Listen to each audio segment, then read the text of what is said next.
Bonjour à tous et bienvenue à bord. J'espère que tout le monde va bien, je vous accompagne dans cet épisode vers une île thaïlandaise. Cette île c'est Koh Tao. Koh ça veut dire île en thaï et Tao ça veut dire tortue. Koh Tao c'est donc l'île de la tortue. Il y a deux explications à ce nom. D'un côté l'île a grosso modo la forme d'une tortue et de l'autre on y trouvait à une époque énormément de tortues. Cela dit, aujourd'hui il n'y a plus tellement de tortues et pour trouver que l'île ressemble à une tortue il faut pas mal d'imagination. Enfin bref, Koh Tao c'est une petite île d'à peine 21 km², c'est très petit et elle fait partie du trio touristique des îles du golfe de Thaïlande avec Koh Phangan à 40 km au sud et Koh Samui à environ 60 km. Des trois îles, c'est la plus isolée, la plus petite, la moins peuplée et la moins développée, mais comme ses deux sœurs, Koh Tao est une très belle île avec de très belles plages et couverte de jungle. On y accède uniquement en bateau et le moyen le plus rapide depuis Bangkok, c'est de se rendre en avion à Koh Samui et de là prendre un bateau. La traversée dure environ 2 heures. L'île est peuplée depuis peu de temps. Elle a d'abord été une colonie pénitentiaire dans les années 1930 et 40, et puis elle a été peuplée par quelques familles de pêcheurs, et rapidement dans les années 1970, les premiers touristes sont arrivés. Ils ont principalement été attirés parce que l'île était quasi déserte, mais aussi et surtout par les fonds marins exceptionnels qui entourent l'île. Alors Koh Tao c'est un endroit qui est aujourd'hui entièrement touristique. Donc malgré son isolement, c'est pas vraiment l'endroit le plus authentique de Thaïlande, mais ça reste assez sauvage par endroits et on est loin des excès touristiques que l'on peut parfois retrouver dans le pays. Personnellement, depuis la première fois où je me suis rendu à Koh Tao, je peux vous dire que j'ai vu un net développement du tourisme. C'est à la fois un bien parce que maintenant on y trouve un petit hôpital, des pharmacies, il y a plus de distributeurs de billets par exemple, c'est plus facile pour l'argent, et c'est à la fois un mal parce que ça engendre pas mal de problèmes de gestion de déchets, de l'eau, de l'électricité, mais il faut juste essayer que ça n'aille pas trop loin et que ça ne dénature pas l'île. Certes, on y trouve maintenant un mini-golf, mais il reste encore beaucoup d'endroits très protégés, très sauvages à Koh Tao. Espérons que ça le restera encore longtemps. On ne peut pas parler de Koh Tao sans parler de la plongée parce que c'est vraiment la grosse activité et le principal business ici. En fait, c'est vraiment ce qui distingue Koh Tao des îles voisines parce que la jungle est aussi belle et plus vaste sur Koh Phangan ou Koh Samui et les plages sont plus belles également, mais les fonds marins à Koh Tao sont vraiment extraordinaires.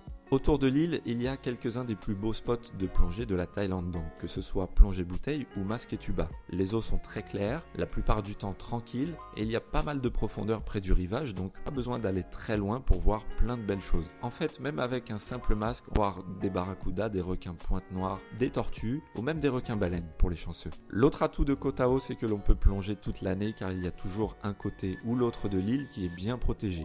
La meilleure période, ça reste quand même d'avril à octobre, avec généralement septembre considéré comme le meilleur mois. Avec tout ça, Koh Tao est devenu un très haut lieu de la plongée et particulièrement pour apprendre à plonger. C'est le deuxième site qui délivre le plus de certificats dans le monde, après Cairns en Australie. Bien entendu, comme c'est la Thaïlande, il y a aussi le facteur prix qui rentre en compte, puisque les plongées ici sont souvent beaucoup moins chères que partout ailleurs. Il y a aujourd'hui plus de 50 compagnies différentes de plongée, et la qualité est devenue très professionnelle. Au niveau des prix, il faut compter environ 1000 bahts la plongée, 2000 bahts pour les plongées découvertes pour les débutants, donc environ entre 30 et 60 euros.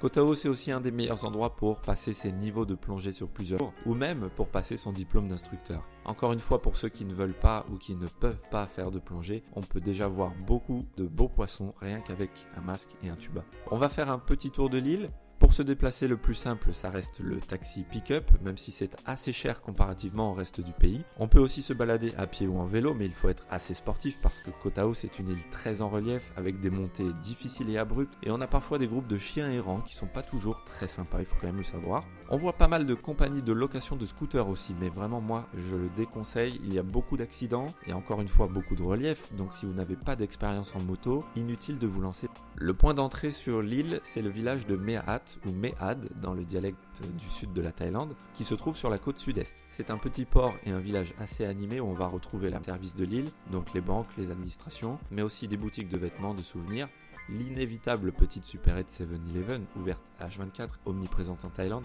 et puis évidemment pas mal de petits stands de nourriture. C'est une petite ville assez sympa où on peut se promener quelques heures, on peut même pousser jusqu'au temple, le seul de l'île qui se trouve un peu en dehors du centre. C'est autour du temple qu'on va retrouver la majorité de la vie locale de Koh Tao, parce que finalement il y a moins de 1000 habitants sur Koh Tao, c'est une île qui est vraiment peu peuplée, et l'île est exclusivement touristique. Donc en fait c'est ici que les locaux viennent pour socialiser, Donc c'est ici qu'on va retrouver les restos de rue les plus authentiques par exemple. En suivant la plage vers le nord, on entre dans At-Seri. At, ça veut dire plage en thaï, donc la plage de Seri, qui est l'endroit le touristique de l'île. Seri, c'est un genre de gros village en bord de plage avec une petite rue centrale et un long alignement de restaurants, de bungalows, de cafés, de centres de plongée. Honnêtement, c'est assez sympa, c'est pas du tout de grands immeubles ou autres, mais moi j'aurais tendance à conseiller de venir plutôt se balader ou de sortir à Seri, mais pas d'y loger parce que ce coin a un peu perdu, de moins de ce côté de l'île, son côté bout du monde, qu'on va encore retrouver dans d'autres endroits. Après, c'est un choix personnel, si vous voulez être au cœur de l'action, ça reste le meilleur endroit, et la plage est quand même pas mal du tout. C'est la plus longue de l'île et on peut y voir le coucher de soleil, c'est un gros avantage. Au nord de Seri, on peut voir un îlot qui se détache de Koh Tao, c'est Koh Nang Nyon. En fait, ce sont 3 toutes petites îles qui sont reliées entre elles par des bancs de sable. C'est vraiment très beau, c'est un site photogénique, les fonds marins sont superbes et c'est clairement l'excursion numéro 1 sur l'île. Du coup, il faut mieux savoir qu'il y a parfois pas mal de monde. On peut même loger sur cet îlot puisqu'il y a un assez bel hôtel de bungalow qui occupe le site. Ça ne dénature pas, ça reste très sympa. Par contre, du coup, comme les îlots à cet hôtel, si vous n'y logez pas, vous devez payer 100 bahts pour venir sur l'île et par exemple passer un peu de temps sur la plage ou grimper au point de vue panoramique qui se trouve sur le plus grand des îlots.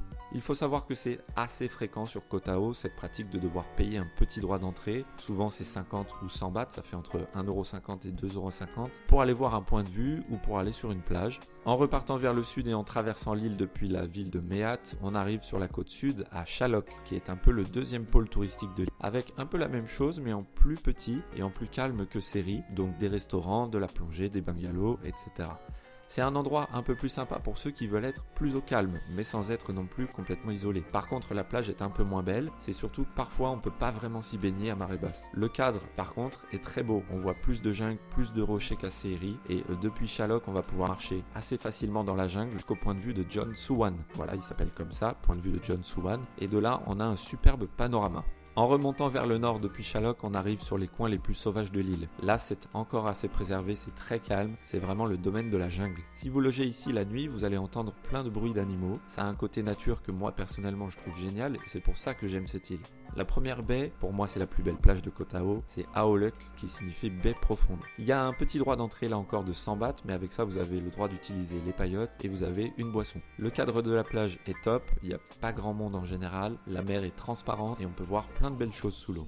Un peu plus loin, on a la baie de Tanot. L'accès est gratuit pour celle-ci, mais il y a un peu plus de bungalows et de monde. La dernière baie habitée entre guillemets de la côte, c'est Ao Inwang. C'est celle qui fait le plus sauvage, mais la plage est assez petite, ce sont surtout des rochers, il faut le savoir. Par contre, là encore, le cadre est juste incroyable, c'est une vraie carte postale. Au nord-est de l'île, il y a une partie de la côte où il n'y a aucun développement, c'est complètement sauvage, donc on ne peut y accéder qu'en bateau. Et juste après, on a la seule plage qui donne au nord de l'île, c'est Mango Bay. Comme partout sur Koh Tao, c'est vraiment très beau, mais la plage là encore, c'est pas mal de rochers. Il y a un hôtel qui est dans la nature, mais c'est un peu moins calme que dans les baies de l'Est, parce que Mango Bay, c'est une étape que font tous les tours de l'île en bateau. Bon, on ne va pas se mentir, Koh Tao c'est devenu un coin touristique, donc inutile de s'attendre à être seul au monde là-bas. Mais il y a vraiment une ambiance, une nature, il y a un truc, il y a une âme quoi, qui fait que je suis sûr que vous aimerez cet endroit si vous aimez les îles. Pour notre part, on se retrouve très vite pour un nouveau voyage, à très bientôt, ciao!